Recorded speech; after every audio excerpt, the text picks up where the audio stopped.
السلام عليكم ورحمة الله. صباح النور. الأطباء المجتهدين ما عندي ما سالكم. Les autres خسارة خاويين نتوما اللي فقتوا بكري. Donc, alors on va commencer notre troisième journée du congrès avec une présentation sur les anémies, problème de l'anémie qui s'oppose à chaque fois dans nos cabinets. Avec nous le professeur Hicham Hermouche, professeur de médecine interne au CHU de Rabat. Il va nous animer cette anémie parce que c'est très demandé de la part des médecins, parce que même si on a assisté plusieurs fois à cet exposé, mais on trouve toujours quelque chose de nouveau. Alors, professeur Hermouche, est-ce que vous m'écoutez? Ouais, parfait, j'entends tout le monde. Bonjour tout le monde. Marhaban bik oustad. On aime bien vous voir. La régie, est-ce qu'on peut voir monsieur? Moi je ne le vois pas. Où est-ce qu'il est? Moi je ne le vois pas. Marhaba Hermouche. Est-ce que tu me vois? Non, je te vois pas, mais je t'entends.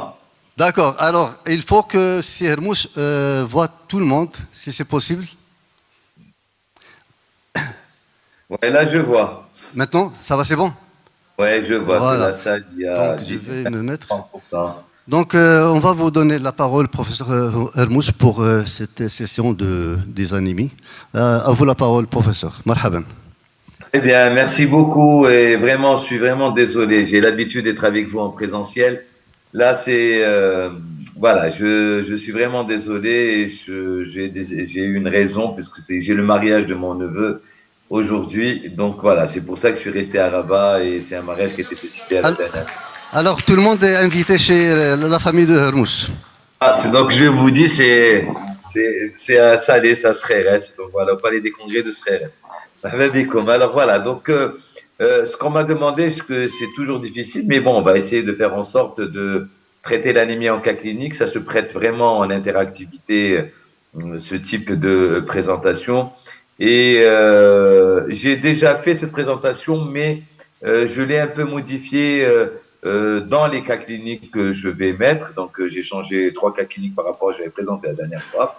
Et c'est vrai que, comme tu l'as très bien dit, Assis Salahdine, l'anémie, ça, c'est toujours demandé. Pourquoi? Parce que il y a tellement de nuances dans les anémies que c'est impatient qu'il y ait une anémie plutôt que de parler d'anémie. Donc, avant de rentrer, puisqu'on m'a demandé de faire essentiellement des choses pratiques de cas cliniques, avant de rentrer, peut-être on va prendre 5 minutes. 5 minutes pour repositionner les choses. Ça. En gros, voilà ce que je vais faire. Définition, paramètres, type d'anémie, bilan complémentaire. Et en gros, mon objectif aujourd'hui à nous tous, c'est essayer de voir quand on a un patient avec des signes cliniques, comment on va aller de la clinique de la sémiologie pour arriver à l'enquête, à l'étiologie précise à partir de paramètres extrêmement faciles, simples et le moins coûteux possible. Le message que j'ai envie de passer, c'est le type de lettre que je reçois. Cher maître, cher ami, chers collègues, permettez-moi de vous adresser ce patient qui a une anémie pour le bilan étiologique. Il était urgent, je l'ai transfusé et je vous l'adresse pour le bilan étiologique. Là, la réponse est difficile. Pourquoi? Parce que regardez ce que j'ai mis, toujours faire le bilan étiologique d'anémie avant tout traitement. En gros, mon message, même s'il y a une urgence, le prélèvement pour faire le cross-match, ben, vous en profitez pour garder des tubes au niveau du frigo pour pouvoir faire l'enquête étiologique. Pourquoi? Parce que dès que vous transfusez un patient, ben, vous connaissez très bien la durée du vie des globules rouges, vous ne pouvez pas faire d'enquête étiologique, c'est faussé pendant au moins 2 mois. Donc ça, c'est le premier message. Deuxième message, c'est que ne vous en faites pas quand vous voyez ces diapos. En gros, nous, médecins, quand on parle d'anémie, on parle de là, et ça, c'est flou. C'est flou parce qu'il y a tellement de raisonnements, tellement d'étiologie, et que ça nous met, que ça nous fait tourner la tête.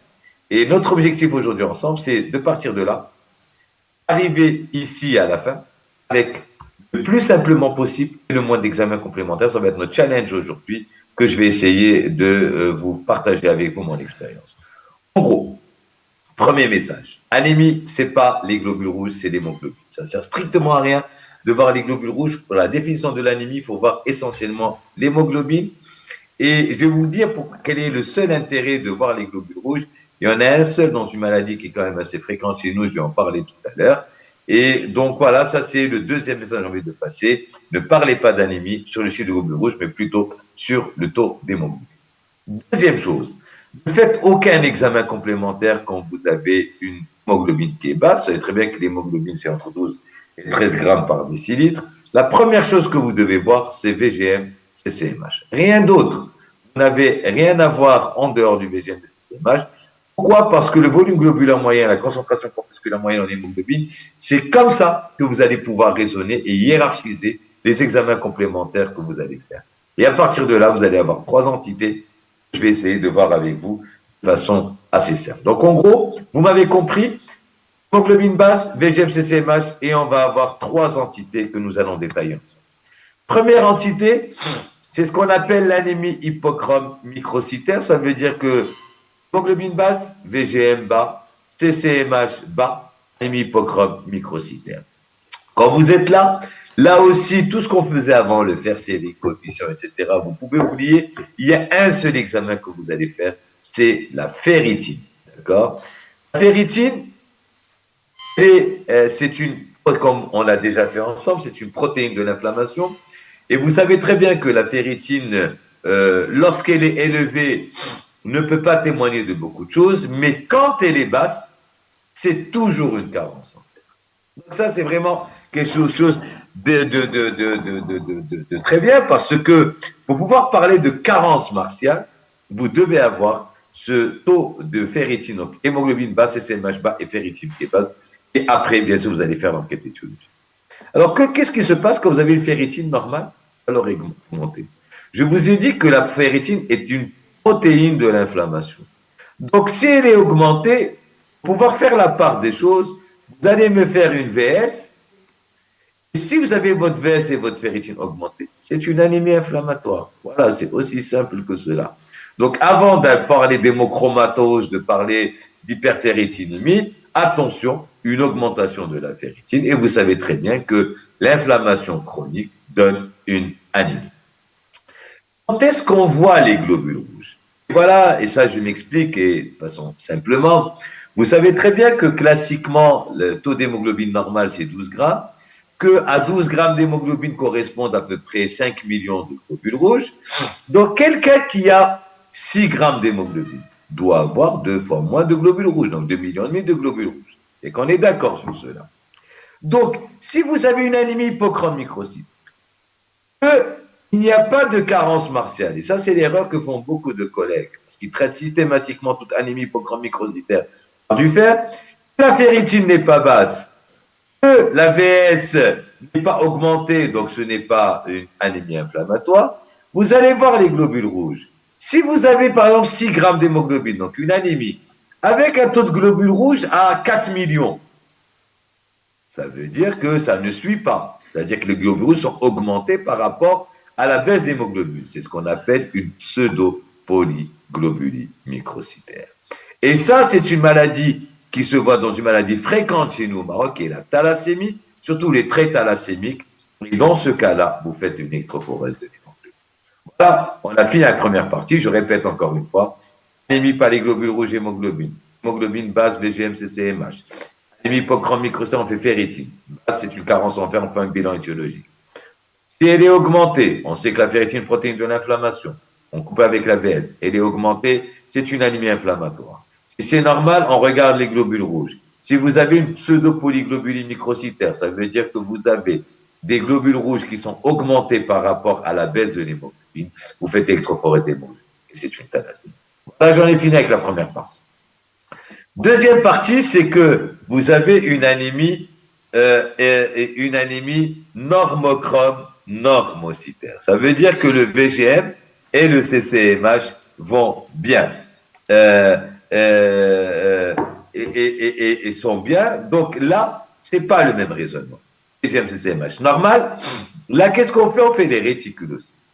Là aussi, c'est 0 dirham. Réticulocytes sont les bébés globules rouges. Donc, si les réticulocytes sont augmentés, c'est une anémie régénérative. Dans les anémies régénératives, il n'y a que deux étiologies. Soit une hémorragie aiguë, soit une hémolyse. Très simple. Et cliniquement, une hémolyse, c'est quoi? C'est quelqu'un qui a une pâleur et qui a une ictère. C'est ça l'hémolyse.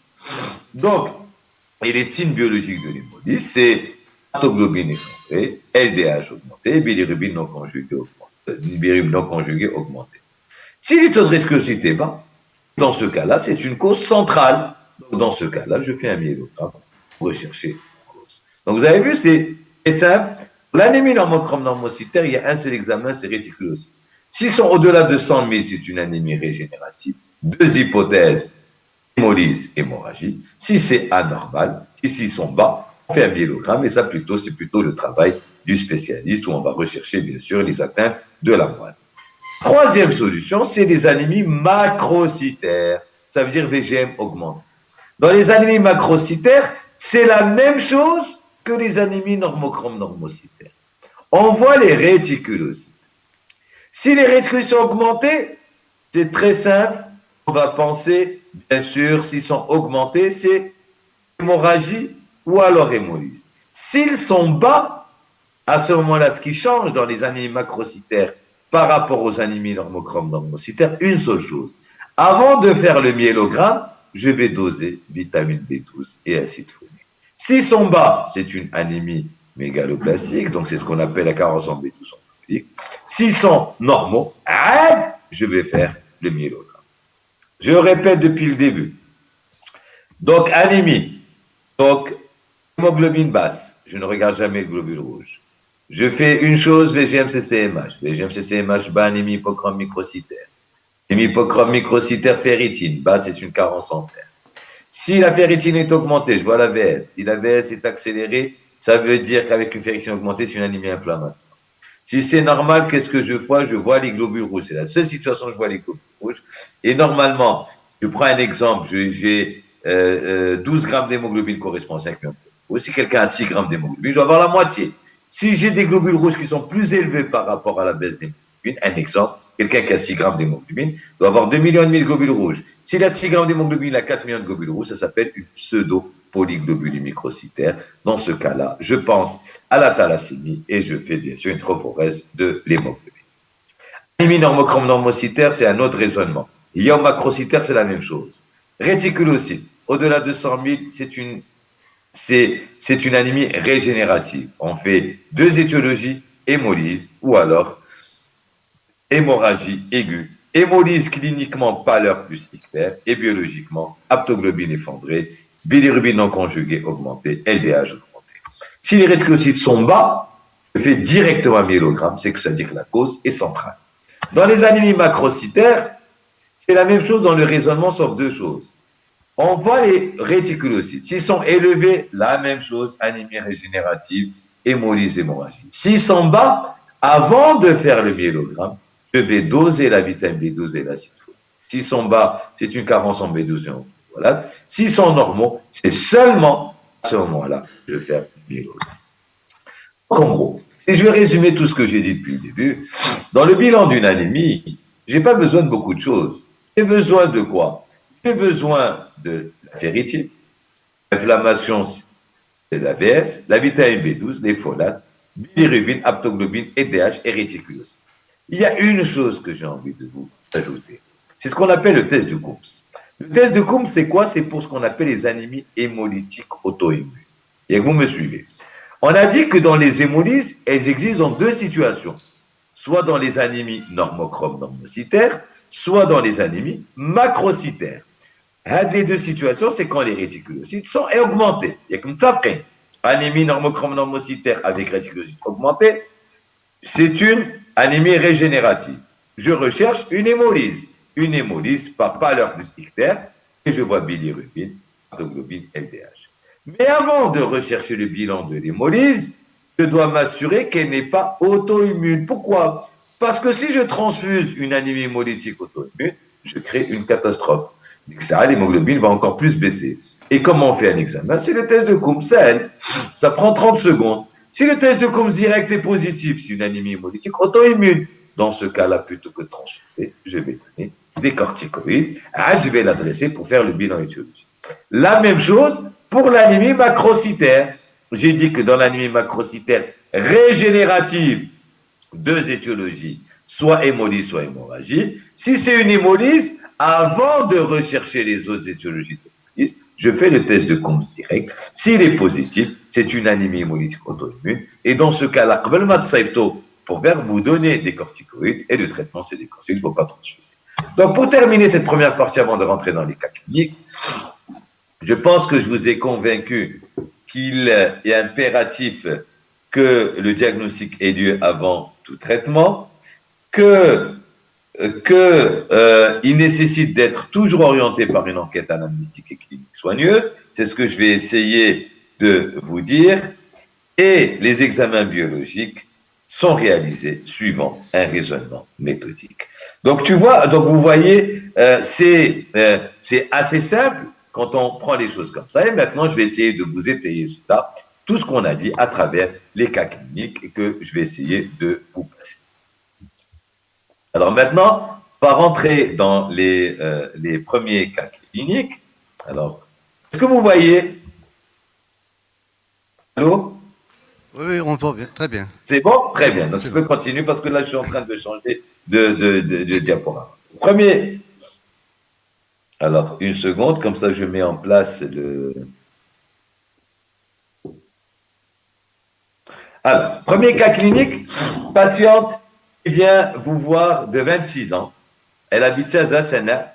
Elle est originaire de Tsaza, consulte pour une asthénie d'apparition progressive depuis 6 mois, associée à une dyspnée d'effort.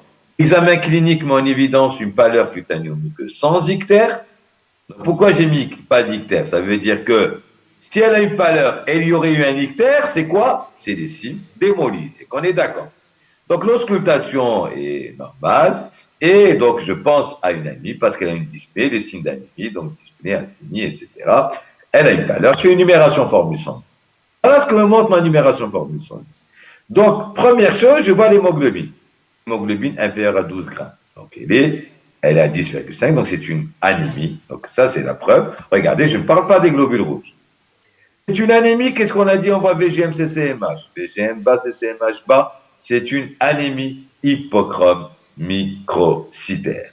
Une anémie hypochrome microcytaire, donc regardez ici, on va voir que, regardez la VS ici. Si je prends les protéines de l'inflammation, ici elle a une VS qui est à 30 avec une CRP normale. C'est discordant, vous êtes d'accord avec moi? Normalement, ici la CRP, donc il n'y a pas d'inflammation, la VS discrètement augmentée.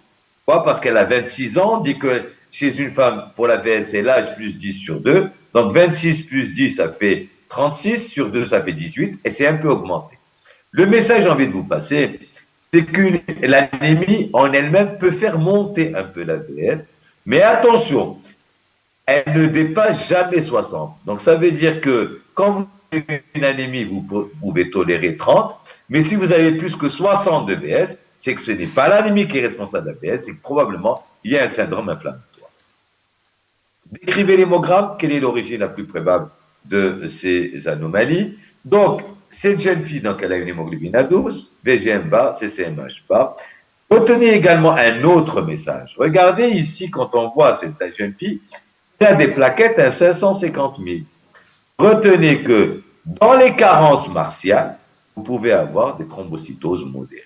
C'est également un autre message que j'ai envie de vous passer aujourd'hui. Donc, si vous avez des plaquettes qui sont un peu, pas 1 million, mais si comme cette jeune fille qui a 550 plaquettes, retenez que les plaquettes peuvent être augmentées quand vous avez une carence martiale. Donc, c'est une jeune fille qui a une anémie ferriprive, perlèche, IMC bas, etc., etc.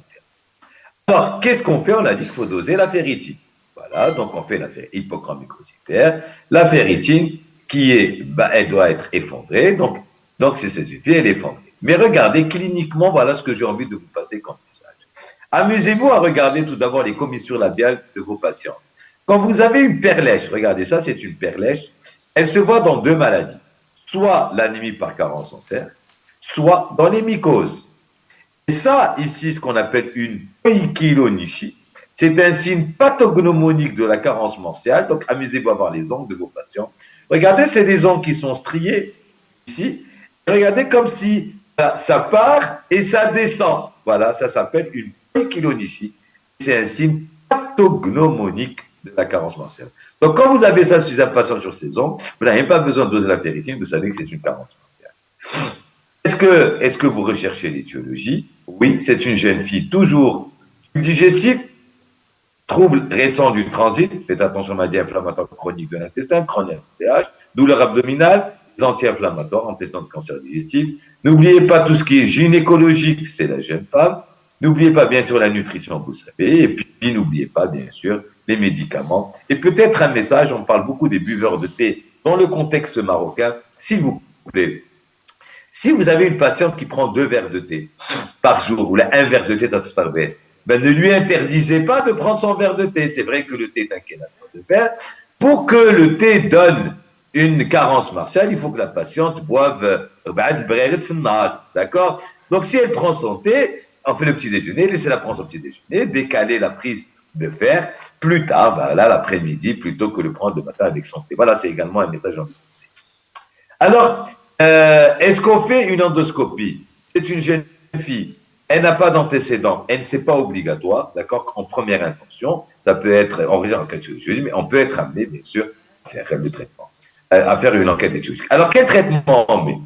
En gros, un des messages qui se passe, c'est que, regardez, choisissez le traitement que vous voulez, donc je ne vais pas faire de pub ici, donc choisissez le médicament que vous considérez être le plus efficace, donnez la pleine dose, c'est ça le message que j'ai envie de passer également. Ces doses pleines pendant au moins 3 mois, puis 3 mois à demi-dose jusqu'à normalisation de la ferritine. C'est ça le problème qui est posé chez les patients qui ont les crédits de toi, parce que on se base sur l'hémoglobine. Or, si vous basez uniquement sur l'hémoglobine quand vous traitez, vous pouvez avoir des rechutes si la ferritine n'est pas normale. Donc, on continue jusqu'à normalisation de la ferritine. C'est seulement à ce moment-là vous arrêtez le traitement martial. Celle-là, vous l'avez traitée. Elle vient vous voir, elle est en consultation, son traitement a été bien conduit. À l'hémogramme, elle vient voir, docteur, je suis contente, j'ai bien pris le traitement, je suis moins asthénique, mais voilà mon numération. Et quand je vois ma numération, qu'est-ce que je vois? Elle a bien pris son traitement, elle a une hémoglobine à 11, elle avait 10,5 au début, donc la rate, mais pas énormément.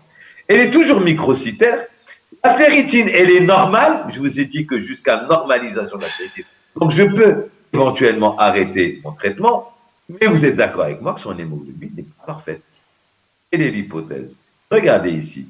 Rappelez-vous une chose, chaque fois que vous raisonnez, reprenez, c'est pour ça que je dis toujours, je vais me permettre, même si c'est filmé, donc on reprend toujours les arbres décisionnels. Ici, qu'on a vu au début, donc, plutôt que de raisonner, donc, elle a toujours une anémie, parce qu'elle a moins de 12 grammes. Anémie, je regarde VGM, CCMH, anémie hypochrome microcytaire. Ferritine, elle est normale chez elle. Donc, ferritine normale, je regarde les globules rouges. Et regardez, les globules rouges sont élevés par rapport à son hémoglobine. Elle a 5,7 millions.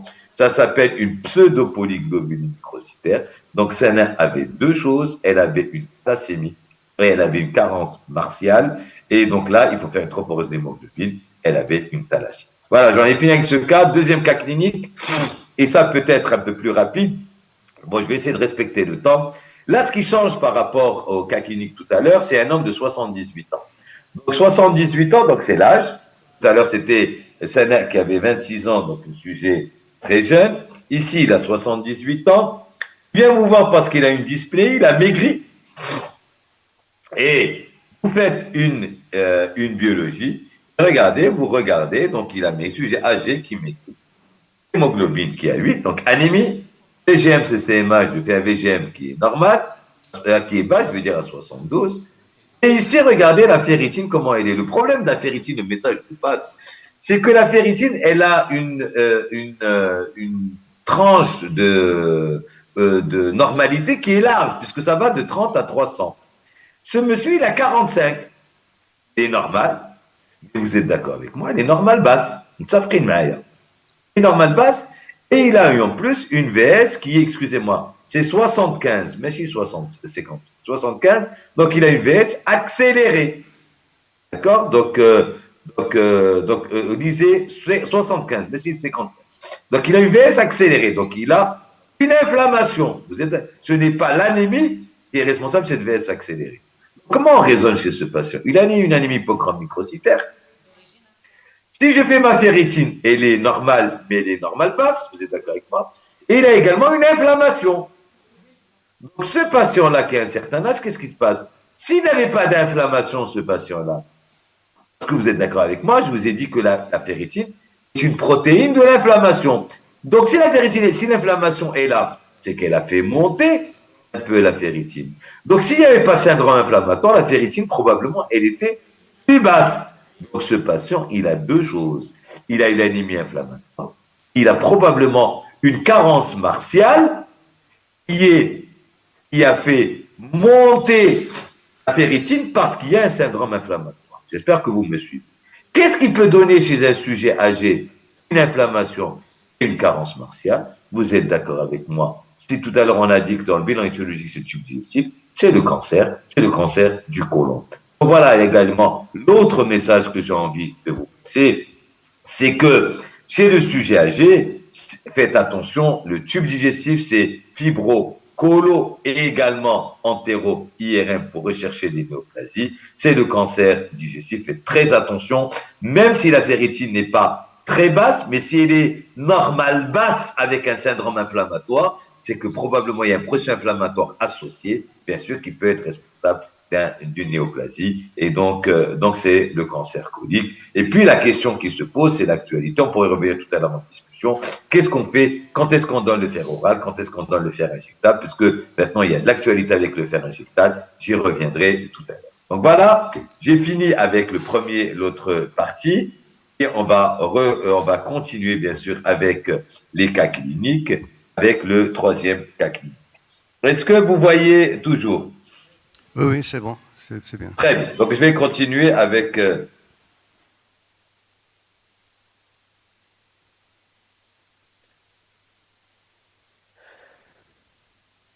Très bien. Alors, c'est passé la diapo? C'est bon, oui.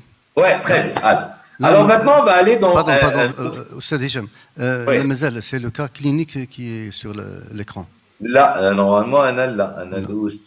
Non, cas clinique 1. Là, non, alors, attendez.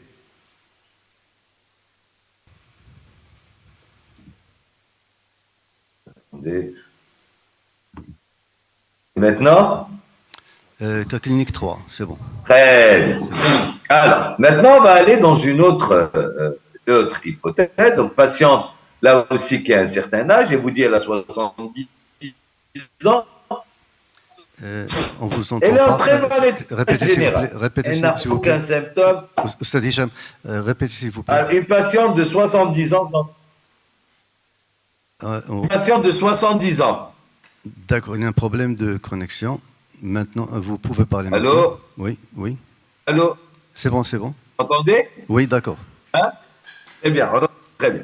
Donc, une patiente de 70 ans, elle est en très bon état général. Elle vous dit, moi, docteur, je suis très bien, je me réveille chaque matin, ça me fait comme ça, je fais mes courses, pas d'antécédents, pas d'allergie, pas de médicaments. Parce que là aussi, pourquoi j'ai mis pas de médicaments? Pas de médicaments parce que les médicaments peuvent être inducteurs d'anémie, on pourra y revenir. Donc, elle sort, et elle revient, regardez juste ici, elle sort, elle revient, elle est très essoufflée, sans aucun souci. Et on l'amène aux urgences, on regarde, il y a 3 grammes de d'hémoglobine. Regardez, chaque fois qu'il y a une anémie, on voit VGM-CCMH, c'est une anémie matrocitaire. Donc, regardez, la brutalité d'installation d'une anémie, parce que c'est ce qu'on peut dire chez celle-là, chez cette patiente, me fait penser à un processus d'hémolyse ou d'hémorragie aiguë. Qu'est-ce qui peut donner une hémorragie aiguë chez une dame de 70 ans? Soit elle a une douleur thoracique, c'est une dissection de la hanche, vous êtes d'accord avec moi. Soit quelqu'un lui a tiré avec un flingue sur une aorte et elle est en train de saigner, ça on l'aurait su. Soit c'est une hémolyse, avec il n'y a pas beaucoup d'étiologie. Alors, comme je l'ai dit tout à l'heure, on reprend toujours le raisonnement. Anémie, 3 grammes de VGM-CCMH, c'est une anémie macrocytaire. Quand on a une anémie macrocytaire, qu'est-ce qu'on fait? Réticulocytes. Réticulocytes, s'ils sont augmentés, c'est une hémolyse ou alors une hémorragie. C'est ce que je suis en train de vous dire. Et le même raisonnement pour les anémies normochromes, normocytaires.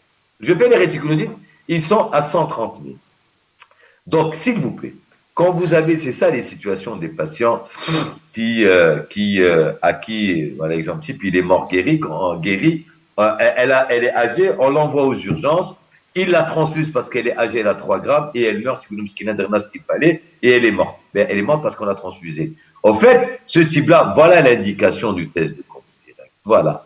Il faut éliminer ce qu'on appelle une anémie hémolytique auto-immune. Comment on évolue l'hémolyse? On a dit, donc l'installation brutale, si les risques sont augmentés, avec une anémie normochrome normocytaire, une anémie macrocytaire, avant de transfuser, vous avez l'aptoglobine effondrée, bilirubine totale et non conjuguée augmentée, vous faites le test de Compsy, il est positif, c'est une anémie hémolytique auto-immune, et dans ce cas-là, c'est des corticoïdes qu'il faut donner, et bien sûr, vous donnez des corticoïdes, voilà, on donne des corticoïdes, et quand vous donnez des corticoïdes, après nous on fait l'enquête étiologique, est-ce que c'est un lymphome, est-ce que c'est autre chose?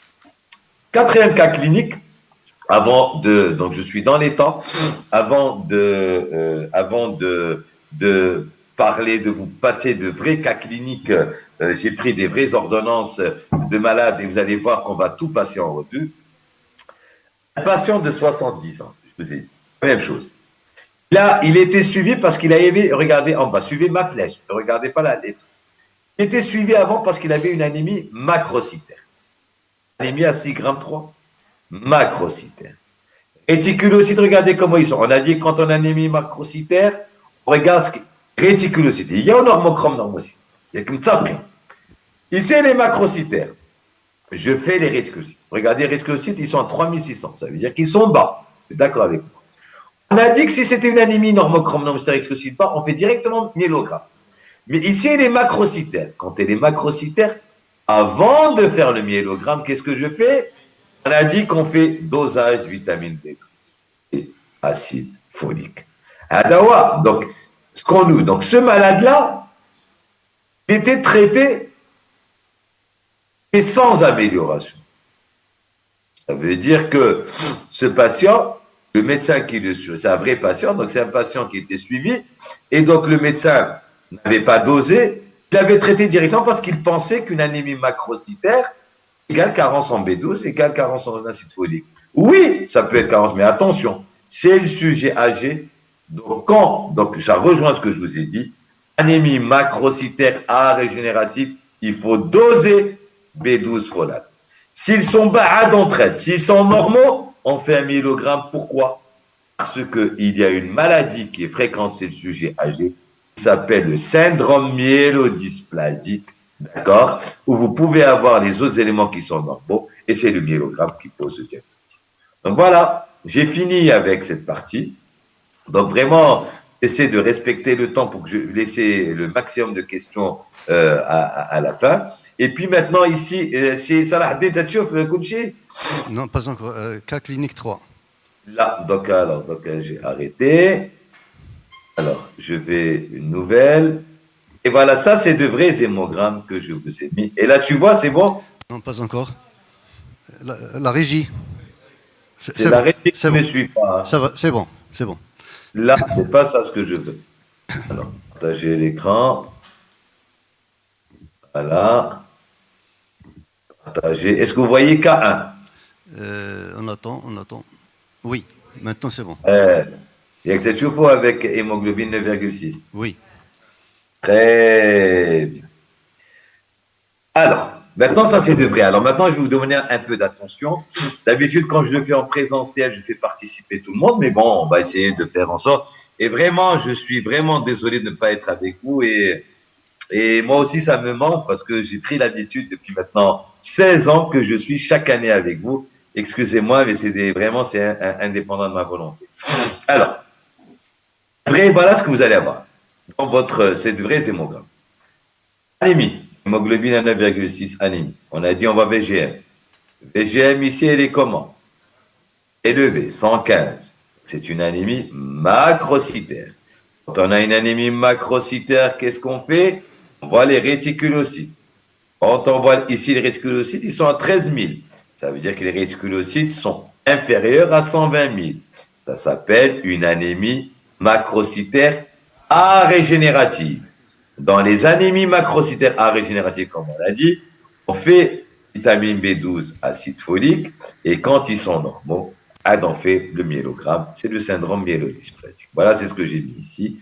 Carence vitamine B12, syndrome myélodysplasique, alcoolisme chronique, parce que ça donne une carence en acide folique, en vitamine B9. Deuxième type d'ordonnance que vous allez avoir dans vos cabinets également. Anémie, hémoglobine à 7,4. Hypochrome microcytaire.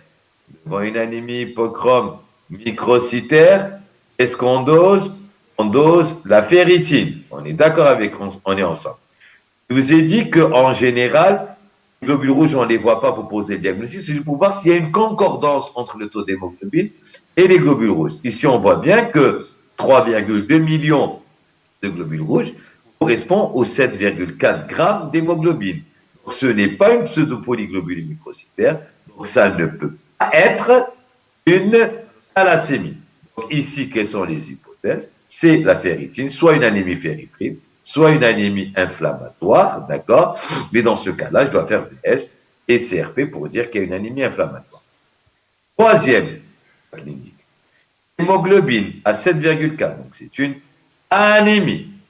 VGM à 94, donc c'est une anémie qui est, avec ses CMH normal, c'est une anémie normochrome normocytaire.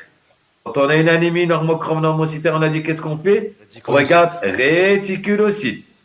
Ici, les réticulocytes sont à 160 000, donc c'est une anémie normochrome normocytaire régénérative.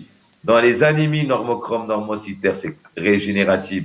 C'est comme dans les anémies comme dans les anémies macrocytaires régénératives, il y a deux étiologies. Soit c'est une hémorragie aiguë, soit c'est une hémolyse. Et je vous ai montré dans le cas clinique tout à l'heure, quand j'ai une hémolyse, avant d'aller plus loin, je refais le test de Coombs direct pour être sûr que je n'ai pas d'anémie hémolytique auto-immune, pour ne pas transfuser directement et mettre des corticoïdes plutôt que de transfuser. C'est ce que j'ai mis ici. Anémie normochrome normocytaire régénérative, c'est soit une hémorragie aiguë, soit une hémolyse. Et je vous rappelle, l'hémolyse, c'est valeur plus ictère cliniquement, soit c'est biologiquement aptoglobine effondrée, bilirubine non conjuguée augmentée et LDH augmenté. Quatrième. Donc, hémoglobine 9,8, c'est une anémie. Vraiment, ça, c'est tous les cas que vous allez avoir, tous les types de numération que vous allez avoir dans votre cabinet. Anémie, normochrome normocytaire. VGM-CCMH, je regarde. VGM-CCMH bas, c'est une anémie hypochrome microcytaire. Je vous ai dit que dans une anémie hypochrome, on fait la ferritine. Je regarde les globules rouges juste par attention. Et regardez ici. Les globules rouges sont normaux. Ils sont normaux alors que l'hémoglobine est basse, qui est anormal en lui-même, parce que oui, baissé. Ça s'appelle une pseudo-polyglobulie microcytaire. Un exemple type de maladie, le fer, il ne s'améliore pas, parce qu'on n'avait pas dosé la ferritine. Et ici, c'est ce qu'on appelle une pseudo-polyglobulie microcytaire qui se voit dans la thalassémie, et vous faites une électrophorèse de l'hémoglobine. Dernier cas clinique, vraiment, j'aurais respecté le temps pour laisser les aux questions. Donc, il me reste 3 minutes pour le dernier cas clinique. Hémoglobine basse, donc anémie, 10,6 grammes par décilitre. Je regarde VGM-CCMH. Et les normochrome normocytaires. Quand on a une anémie normochrome normocytaire, on voit les réticulocytes. Ici, les réticulocytes sont à 35 000. Donc, anémie normochrome normocytaire arégénérative. Et on a dit que dans les anémies normochrome normocytaires arégénératives, c'est la seule situation où vous envoyez directement au spécialiste, parce qu'il faut faire un myélogramme directement. Et je vous rappelle encore une fois, tout à l'heure je vous ai dit, dans les anémies macrocytaires arégénératives, avant de faire le myélogramme, on fait B12 acide folique. Quand dans les anémies normochrome normocytaires arégénératives, on fait directement le myélogramme. Je vous remercie. Voilà, j'ai ce que j'avais à vous dire ce matin. Voilà, donc la parole est à la salle. Merci beaucoup. Merci beaucoup, professeur Helmouch. Vous avez respecté beaucoup le temps. Alors, je laisse la parole à la salle s'il y a des questions. Non, surtout pas vous. D'accord. Donc, merci, professeur Helmouch. Ma question, c'est à quelle dose quelle ferritinémie, une valeur de ferritinémie où on peut arrêter le traitement? Parce que, comme vous avez dit, la norme, c'est entre 30 et 300. Donc, quand est-ce qu'on peut arrêter un traitement? Ouais, c'est une très, très bonne question et je vous remercie de me poser cette question parce que c'est ça la vraie vie, en fin de compte. Des fois, vous avez dit entre 30 et 300. Des fois, vous arrivez à 30 et le malade a pris son traitement pendant 6 mois, des fois 9 mois, et vous êtes tenté d'arrêter. Alors, il n'y a pas de réponse précise, exacte. Ce qu'il faut savoir, par contre, c'est que vaut mieux être au-delà de 50 que proche de 30. Donc, ça, c'est le premier message. Le deuxième message, et je comprends un peu, parce que dans votre question, il y a plusieurs questions, je comprends un peu les cas de patients à qui vous avez donné, par exemple, 9 mois de traitement et il est encore à 30. Ou alors il est à 40, c'est-à-dire il est normal, mais normal bas. Alors, s'il est jeune, donc une des premières choses qu'il faut faire, se poser comme question, c'est est-ce que j'ai fait toute mon enquête étiologique? Est-ce que je suis sûr qu'il n'y a pas de malabsorption? Est-ce que mon malade n'a pas une RCH? Est-ce qu'il n'a pas de Crohn? Est-ce que j'ai fait une entéro-IRM pour voir est-ce qu'il n'y a pas de malabsorption ailleurs? Est-ce que j'ai fait des biopsies? Et dans ce cas-là, dans ces situations où soit vous êtes à 60-70, vous arrêtez, soit vous êtes à la normale basse, dans ce cas-là, c'est une des indications du fer injectable, une cure et le problème est réglé. Voilà, je vous remercie vivement de me poser cette question parce que c'est une des questions que me posent toujours mes collègues généralistes au téléphone. Il en a marre du traitement, ça lui donne des troubles digestifs, etc., etc. Donc voilà, j'essaie de répondre à toutes les situations à travers votre question. Je ne vois pas la salle, si ça l'a dit. Hein. Si la régie peut montrer la salle, ce serait bien, comme ça Oui. Une autre question, professeur Helmouch? Oui, je vous remercie, monsieur Helmouch. Allô? Oui. La régie, je ne vois pas la salle. Hein. Non, maintenant, ça va? Non, je suis les diapos. Oui, une minute, s'il vous plaît. Est-ce que vous entendez Oui, j'entends tout le monde, mais je ne vois pas la salle. Donc, c'est un problème technique, mais... D'accord. Alors, on va poser la question et on va régler le problème. Okay, très bien. Je vous remercie, monsieur, c'est Dr Hamzian. Toujours, je pose des questions, mais là, ma question est la suivante. Le dosage de fer qu'on pourrait donner, c'est-à-dire le dosage, ça dépend de la molécule, ça dépend de beaucoup de choses, mais à quelle dose qu'on pourrait être efficace pour une anémie, n'importe où la ferritinémie est effondrée? Je vous remercie, monsieur. C'est une superbe question que tu poses, parce qu'il y a tellement de fer sur le marché, donc on ne sait pas lequel, celui qui marche, est-ce que c'est un complément, Donc en gros, moi je ne fais pas de pub, mais je ne vais pas également... En gros, choisissez la molécule à laquelle vous avez confiance. Vous regardez la posologie, vous donnez la posologie telle qu'elle est écrite dans le prospectus.